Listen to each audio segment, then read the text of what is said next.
ആകാശവാണി.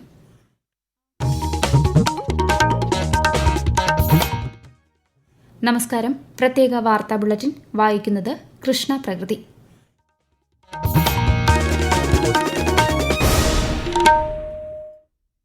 പ്രധാന വാർത്തകൾ.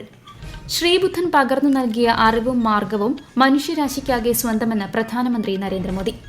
Venezuela president Nicolas മഡുറോയെയും ഭാര്യയെയും ബന്ദികളാക്കി നാടുകടത്തിയതായി American president Donald Trump. Supplyco വഴി സബ്സിഡി നിരക്കിൽ 8 കിലോഗ്രാം അരി ഒറ്റത്തവണയായി നൽകുന്ന കാര്യം സംസ്ഥാന സർക്കാരിന്റെ പരിഗണനയിലെന്ന് മന്ത്രി GR അനിൽ. 16ാമത് അന്താരാഷ്ട്ര നാടകോത്സവത്തിന് ഈ മാസം 25-ന് തൃശൂരിൽ തുടക്കമാകും. വാർത്തകൾ വിശദമായി. ശ്രീബുദ്ധൻ പകർന്നു നൽകിയ അറിവും മാർഗവും മനുഷ്യരാശിക്കാകെ സ്വന്തമാണെന്ന് പ്രധാനമന്ത്രി നരേന്ദ്രമോദി. ന്യൂഡൽഹിയിലെ റായ് പിത്തോറ സാംസ്കാരിക സമുച്ചയത്തിൽ ശ്രീബുദ്ധനുമായി ബന്ധപ്പെട്ട പിപ്രഹ്വ തിരുശേഷിപ്പുകളുടെ അന്താരാഷ്ട്ര പ്രദർശനം ഉദ്ഘാടനം ചെയ്യുകയായിരുന്നു അദ്ദേഹം. വെനിസ്വേല പ്രസിഡന്റ് നിക്കോളാസ് മഡുറോയെയും ഭാര്യയെയും ബന്ദികളാക്കി നാടുകടത്തിയതായി അമേരിക്കൻ പ്രസിഡന്റ് ഡൊണാൾഡ് ട്രംപ് സമൂഹമാധ്യമത്തിൽ വ്യക്തമാക്കി. ഇന്ന് പുലർച്ചെയാണ് വെനിസ്വേലയിൽ ആക്രമണം നടന്നത്. അമേരിക്കൻ ആക്രമണങ്ങളുടെ പശ്ചാത്തലത്തിൽ വെനിസ്വേലയിൽ ദേശീയ അടിയന്തരാവസ്ഥയാണ്. സംസ്ഥാന സർക്കാർ സപ്ലൈകോ വഴി സബ്സിഡി നിരക്കിൽ 8 കിലോഗ്രാം അരി ഒറ്റത്തവണയായി നൽകുന്ന കാര്യം പരിഗണിക്കുമെന്ന് ഭക്ഷ്യമന്ത്രി GR അനിൽ. നിലവിൽ 2 തവണകളിലായി 4 കിലോഗ്രാം വീതമാണ് സബ്സിഡി മട്ടയരി നൽകുന്നത്. വയോധികർക്കും ഭിന്നശേഷിക്കാർക്കും 2 തവണ ഇതിനായി കടകളിലെത്തുന്നതിന് ബുദ്ധിമുട്ടുണ്ടാകുന്നത് കണക്കിലെടുത്താണ് നടപടി. 16ാമത് അന്താരാഷ്ട്ര നാടകോത്സവം ഈ മാസം 25 മുതൽ ഫെബ്രുവരി 1 വരെ തൃശൂരിൽ നടക്കും. 10 വിദേശ നാടകങ്ങളും 14 ഇന്ത്യൻ നാടകങ്ങളും ഉൾപ്പെടെ 24 നാടകങ്ങളാണ് ഇത്തവണ വേദിയിൽ അരങ്ങേറുന്നത്. കൂടുതൽ വിവരങ്ങളുമായി ആകാശവാണി തൃശൂർ ജില്ലാ പ്രതിനിധി ഭരിത പ്രതാപ്. സംസ്ഥാന സ്കൂൾ കലോത്സവത്തിന്റെ തിക്കും തിരക്കും ആരവങ്ങളും ഒഴിയുന്നതോടെ തൃശൂരിൽ പിന്നെ ലോക നാടകപ്പൂരമാണ്. Palestine, Armenia, Norway, Brazil, Argentina, Spain, Japan, Denmark, Italy എന്നീ രാജ്യങ്ങളിൽ നിന്നുള്ള സംഘങ്ങളാണ് ഇത്തവണ ഇറ്റ്ഫോക്കിൽ എത്തിച്ചേരുന്നത്. രാജസ്ഥാൻ, ആസാം, തമിഴ്നാട്, മഹാരാഷ്ട്ര എന്നീ സംസ്ഥാനങ്ങളിൽ നിന്നുള്ള സംഘങ്ങളോടൊപ്പം 5 മലയാള നാടകങ്ങളും ഈ മേളയുടെ ഭാഗമാകുന്നുണ്ട്. കഴിഞ്ഞ വർഷം 5 വിദേശ നാടകങ്ങളടക്കം ആകെ 15 നാടകങ്ങളാണ് വേദിയിലെത്തിയത്. പരിമിതികളേറെയുണ്ടെങ്കിലും ഈ വർഷം നാടകങ്ങളുടെ എണ്ണം വർദ്ധിപ്പിക്കാൻ അക്കാദമിയും ഫെസ്റ്റിവൽ ഡയറക്ടറേറ്റും നേരത്തെ തന്നെ ശ്രമങ്ങൾ ആരംഭിച്ചിരുന്നു. സാമ്പത്തിക സ്ഥിതിവിവരക്കണക്ക് വകുപ്പിനു വേണ്ടി ഡിജിറ്റൽ യൂണിവേഴ്സിറ്റി തയ്യാറാക്കിയ മൊബൈൽ വെബ് ആപ്ലിക്കേഷനുകൾ മുഖ്യമന്ത്രി പിണറായി വിജയൻ ഔദ്യോഗികമായി പുറത്തിറക്കി. AIDEA എന്ന ഈ ആപ്ലിക്കേഷൻ AIDEA.kerala.gov.in എന്ന വെബ്സൈറ്റിലും മൊബൈൽ ആപ്ലിക്കേഷനായും ലഭ്യമാണ്. കേരളത്തിലെ സർക്കാർ എയ്ഡഡ് സ്കൂളുകളിലെ അധ്യാപക നിയമനങ്ങൾക്കും സ്ഥാനക്കയറ്റങ്ങൾക്കും KTET നിർബന്ധമാക്കി പൊതുവിദ്യാഭ്യാസ വകുപ്പ് പുറത്തിറക്കിയ ഉത്തരവ് മരവിപ്പിച്ചതായി വിദ്യാഭ്യാസ മന്ത്രി V. ശിവൻകുട്ടി. KTET നിർബന്ധമാക്കിയ സുപ്രീംകോടതി ഉത്തരവിനെതിരെ പുനഃപരിശോധനാ ഹർജി സമർപ്പിക്കുമെന്നും അദ്ദേഹം അറിയിച്ചു. Viksit Bharat guarantee for Rozgar and Ajeevika mission Grameen പദ്ധതി ഗോത്രമേഖലയിലെ ഉന്നതികളിലുള്ളവർക്കും കാർഷിക മേഖലയിലുള്ളവർക്കും ഗുണകരമാകുമെന്ന് വിലയിരുത്തൽ. തൊഴിൽ ദിനങ്ങൾ വർദ്ധിപ്പിച്ചത് മലയോര മേഖലയ്ക്ക് ഗുണകരമാകുമെന്ന് ഇടുക്കി കൊന്നത്തടി ഗ്രാമപഞ്ചായത്തിലെ തൊഴിലുറപ്പ് പദ്ധതി മേറ്റായ നിത്യ അനീഷ് ആകാശവാണി വാർത്തകളോട് പറഞ്ഞു. കേന്ദ്ര സർക്കാർ കൊണ്ടുവന്നിരിക്കുന്ന BBG റാംജി പദ്ധതി ഏറ്റവും കൂടുതൽ ഗുണകരമായിരിക്കുന്നത് ഞങ്ങൾ ഹൈറേഞ്ചുകാർക്കാണ്. 125 തൊഴിൽ ദിനങ്ങൾ ഉള്ള ഈ തൊഴിലുറപ്പ് പദ്ധതിയിൽ ഞങ്ങൾക്ക് ഹൈറേഞ്ചുകാർക്ക് കൃഷിയിടങ്ങളിൽ ഒത്തിരി ഗുണകരമാകുന്ന കാര്യങ്ങൾ ഇതിലൂടെ ചെയ്യാൻ പറ്റും. ഞങ്ങൾ ഹൈറേഞ്ചുകാർ കൂടുതൽ ഈ കൃഷിപ്പണി കൊണ്ട് ജീവിക്കുന്നതുകൊണ്ട് ഞങ്ങൾക്ക് ഈ 125 തൊഴിൽ ദിനങ്ങളാക്കിയത് ഏറെ ഗുണകരമായിരിക്കുന്നു. കേരളത്തിൽ തീവ്ര വോട്ടർ പട്ടിക പരിഷ്കരണത്തിന്റെ ഭാഗമായുള്ള കരട് വോട്ടർ പട്ടികയിലെ ഹിയറിംഗ് ജനങ്ങൾക്ക് ബുദ്ധിമുട്ടുണ്ടാകാത്ത രീതിയിൽ നടത്തുമെന്ന് മുഖ്യ തിരഞ്ഞെടുപ്പ് ഓഫീസർ രത്തൻ യു കേൽക്കർ. ശാരീരിക ബുദ്ധിമുട്ട് ഉള്ളവർക്കും വയോധികർക്കും പ്രവാസികൾക്കും നേരിട്ട് വരാതെ തന്നെ ഹിയറിംഗ് നടത്താൻ സൌകര്യമൊരുക്കുമെന്ന് ശ്രീ രത്തൻ യു കേൽക്കർ പറഞ്ഞു. കരട് വോട്ടർ പട്ടികയുമായി ബന്ധപ്പെട്ട പരാതികളും എതിർപ്പുകളും ഈ മാസം 22 വരെ സമർപ്പിക്കാം. പ്രവാസി വോട്ടർമാർക്ക് പേരു ചേർക്കാനുള്ള ഫോം 6A-യിൽ ഇതുവരെ 24,772 അപേക്ഷകൾ ലഭിച്ചു. വരുന്ന നിയമസഭാ തിരഞ്ഞെടുപ്പിൽ ഉപയോഗിക്കുന്ന EVM, VVPAT യന്ത്രങ്ങളുടെ പ്രാഥമിക തല പരിശോധനയും വിവിധ ജില്ലകളിലെ കളക്ടറേറ്റുകളിൽ പുരോഗമിക്കുകയാണ്. ഫെബ്രുവരി 16 വരെയാണ് പരിശോധന. ഈ വാർത്തകൾ ആകാശവാണിയിൽ നിന്ന്. ആകാശവാണി വാർത്തകളും വാർത്താധിഷ്ഠിത പരിപാടികളും All India Radio News Thiruvananthapuram YouTube ചാനലിലും All India Radio News Thiruvananthapuram Facebook പേജിലും AR_News_തിരുവനന്തപുരം ഇൻസ്റ്റഗ്രാം അക്കൌണ്ടിലും AR_News_TVM X ഹാൻഡിലും ലഭ്യമാണ്. 72ാമത് ദേശീയ വോളിബോൾ ടൂർണമെന്റിന് നാളെ വാരാണസിയിൽ തുടക്കമാകും. പ്രധാനമന്ത്രി നരേന്ദ്രമോദി വിർച്വലായി ഉദ്ഘാടനം ചെയ്യും.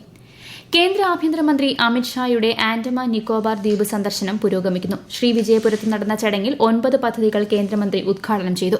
373 കോടി രൂപയുടെ 2 പദ്ധതികൾക്ക് അദ്ദേഹം തറക്കല്ലിട്ടു. ആറ്റുകാൽ പൊങ്കാല മഹോത്സവത്തിന്റെ മുന്നൊരുക്കങ്ങൾ വിലയിരുത്തുന്നതിനായുള്ള വിവിധ വകുപ്പുകളിലെ ഉദ്യോഗസ്ഥരുടെ അവലോകന യോഗം തിരുവനന്തപുരത്ത് നടന്നു. മന്ത്രി വി ശിവൻകുട്ടിയുടെ അധ്യക്ഷതയിലാണ് യോഗം ചേർന്നത്. വിശദാംശങ്ങളുമായി ആകാശവാണി തിരുവനന്തപുരം ജില്ലാ പ്രതിനിധി രജു കോലിയക്കോട്. പൊങ്കാല ദിനത്തിൽ 3640 പോലീസ് ഉദ്യോഗസ്ഥരെ സുരക്ഷയ്ക്കായി വിന്യസിക്കും.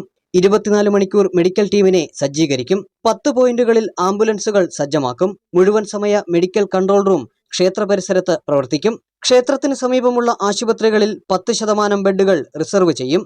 3500 തൊഴിലാളികളെ പൊങ്കാല ദിനത്തിൽ ശുചീകരണത്തിനായി നിയോഗിക്കും. പൊങ്കാലയുടെ തലേദിവസം 27 ടാങ്കറുകളിൽ വെള്ളമെത്തിക്കും. പൊങ്കാല ദിവസം ഭക്ഷണം വിതരണം ചെയ്യുന്ന 200 സന്നദ്ധ സംഘങ്ങൾക്ക് ഗ്രീൻ പ്രോട്ടോകോൾ കർശനമായി പാലിക്കണമെന്ന് നിർദ്ദേശം നൽകി. KSEBയുടെ നേതൃത്വത്തിൽ 24 മണിക്കൂർ കൺട്രോൾ റൂം തുറക്കും. പൊങ്കാലയ്ക്ക് ഗ്രീൻ പ്രോട്ടോകോൾ ശക്തമാക്കുന്നതിനായി ഗ്രീൻ ആർമി രൂപീകരിക്കും. അഗ്നിരക്ഷാസേനയുടെ കൺട്രോൾ റൂം 10 ദിവസവും പ്രവർത്തിക്കും. തൊണ്ടി മുതൽ തിരിമറി കേസിൽ 2ാം പ്രതിയായ MLA ആന്റണി രാജുവിന് നെടുമങ്ങാട് മജിസ്ട്രേറ്റ് കോടതി 3 വർഷം തടവ് ശിക്ഷ വിധിച്ചു. ലഹരിമരുന്ന് കേസിലെ പ്രതിയെ രക്ഷപ്പെടുത്താൻ അന്ന് അഭിഭാഷകനായിരുന്ന ശ്രീ ആന്റണി രാജു തൊണ്ടിമുതലിൽ കൃത്രിമം നടത്തിയെന്നായിരുന്നു കേസ്. പരിഷ്കാരങ്ങളുടെ വർഷമായ 2025 വിട പറയുമ്പോൾ വിപുലമായ പരിഷ്കാരങ്ങൾ നടപ്പിലാക്കുന്നതിൽ വൻ പുരോഗതി കൈവരിച്ചിരിക്കുകയാണ് പ്രതിരോധ മന്ത്രാലയം. തദ്ദേശീയവൽക്കരണം അടിസ്ഥാനമാക്കിയുള്ള ആധുനികവൽക്കരണത്തിന് മന്ത്രാലയം മുൻഗണന നൽകി. പ്രതിരോധ മേഖലയിലെ രാജ്യത്തിന്റെ ശേഷി ഗണ്യമായി വർദ്ധിപ്പിക്കുന്നതിനായി 2025 ജനുവരി മുതൽ 3.84 ലക്ഷം കോടി രൂപയിലധികം ചെലവ് വരുന്ന മൂലധന നിർദ്ദേശങ്ങൾ ഡിഫൻസ് അക്വിസിഷൻ കൌൺസിൽ അംഗീകരിച്ചു. മൊബൈൽ ആസക്തിയിൽ നിന്ന് കുട്ടികളെ മുക്തരാക്കുക എന്ന ലക്ഷ്യവുമായി കൊല്ലം സിറ്റി പോലീസിന്റെ ചിൽഡ്രൻസ് ബിനാലയ്ക്ക് നാളെ തുടക്കമാകും. ധനമന്ത്രി KN ബാലഗോപാൽ ഉദ്ഘാടനം ചെയ്യും. BJP സംസ്ഥാന നേതൃയോഗത്തിലും തദ്ദേശ തിരഞ്ഞെടുപ്പിൽ വിജയിച്ച BJP അംഗങ്ങളുടെ സമ്മേളനത്തിലും പങ്കെടുക്കുന്നതിനായി കേന്ദ്രമന്ത്രിയും BJP മുതിർന്ന നേതാവുമായ അമിത്ഷാ ഈ മാസം 11-ന് കേരളത്തിലെത്തുമെന്ന് പാർട്ടി സംസ്ഥാന ജനറൽ സെക്രട്ടറി MT രമേശ്. നിയമസഭാ തിരഞ്ഞെടുപ്പ് മുന്നൊരുക്കങ്ങളുടെ ചർച്ചയിലും ശ്രീ അമിത്ഷാ പങ്കെടുക്കും. KSRTCക്ക് 93.72 കോടി രൂപ കൂടി ധനസഹായം അനുവദിച്ചതായി മന്ത്രി KN ബാലഗോപാൽ. പെൻഷൻ വിതരണത്തിന് 73.72 കോടി രൂപയും മറ്റാവശ്യങ്ങൾക്ക് 20 കോടി രൂപയുമാണ് ലഭ്യമാക്കിയത്.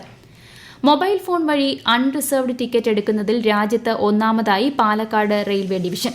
കഴിഞ്ഞ നവംബറിലെ കണക്കനുസരിച്ച് അൺറിസർവ്ഡ് ടിക്കറ്റുകളിൽ 63% മൊബൈൽ ആപ്പ് വഴിയാണ് എടുത്തിട്ടുള്ളത്. വയനാട് മുണ്ടക്കൈ ചൂരൽമല ദുരന്തബാധിതർക്കായി എൽസ്റ്റൺ എസ്റ്റേറ്റിൽ ഉയരുന്ന ടൌൺഷിപ്പിൽ 237 ഭവനങ്ങളുടെ വാർപ്പ് പൂർത്തിയായി. 5 സോണുകളിലായാണ് നിർമ്മാണ പ്രവർത്തനങ്ങൾ പുരോഗമിക്കുന്നത്. മകരവിളക്ക് മഹോത്സവത്തിന് ദിവസങ്ങൾ ശേഷിക്കെ ശബരിമലയിൽ വൻ ഭക്തജനത്തിരക്ക്. മണിക്കൂറുകൾ ക്യൂ നിന്നാണ് ഭക്തർ ദർശനം നടത്തി മടങ്ങുന്നത്. ഇന്ന് വൈകിട്ട് 6 മണിവരെ 72,941 തീർത്ഥാടകരാണ് സന്നിധാനത്തെത്തിയത്. നിലയ്ക്കൽ മുതൽ ഭക്തരെ നിയന്ത്രണങ്ങളോടെയാണ് കയറ്റിവിടുന്നത്. 114ാമത് ആയിരൂർ ചെറുകോൽപ്പുഴ ഹിന്ദുമത പരിഷത്ത് ഫെബ്രുവരി 15 മുതൽ 22 വരെ പമ്പ മണപ്പുറത്ത് ശ്രീ വിദ്യാധിരാജ നഗറിൽ നടക്കും. ഹിന്ദുമത പരിഷത്തിന് വേദിയാകുന്ന പന്തൽ നിർമ്മാണ കാൽനാട്ടുകർമ്മം ഹിന്ദുമത മഹാമണ്ഡലം പ്രസിഡന്റ് PS നായർ നിർവഹിക്കും.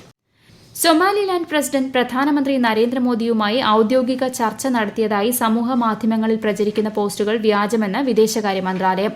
ഇത്തരം വ്യാജ വാർത്തകൾക്കെതിരെ ജാഗ്രത പാലിക്കണമെന്ന് മന്ത്രാലയം മുന്നറിയിപ്പ് നൽകി.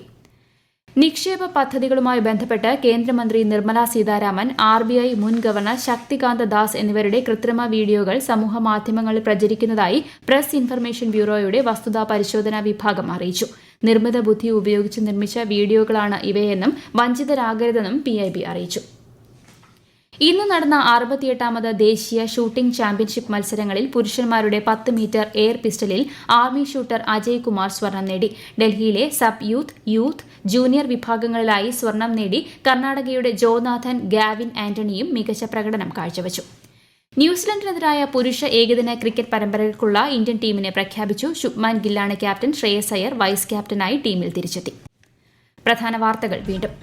ശ്രീബുദ്ധൻ പകർന്നു നൽകിയ അറിവും മാർഗവും മനുഷ്യരാശിക്കാകെ സ്വന്തമാണെന്ന് പ്രധാനമന്ത്രി നരേന്ദ്രമോദി. വെനിസ്വേല പ്രസിഡന്റ് നിക്കോളസ് മഡുറോയെയും ഭാര്യയെയും ബന്ദികളാക്കി നാടുകടത്തിയതായി American president Donald Trump. Supplyco വഴി സബ്സിഡി നിരക്കിൽ 8 കിലോഗ്രാം അരി ഒറ്റത്തവണയായി നൽകുന്ന കാര്യം സംസ്ഥാന സർക്കാരിന്റെ പരിഗണനയിലെന്ന് മന്ത്രി GR അനിൽ. 16ാമത് അന്താരാഷ്ട്ര നാടകോത്സവത്തിന് ഈ മാസം 25-ന് തൃശൂരിൽ തുടക്കമാകും. പ്രത്യേക വാർത്താ ബുള്ളറ്റിൻ കഴിഞ്ഞു. അടുത്ത വാർത്താ പ്രക്ഷേപണം നാളെ രാവിലെ 6:45.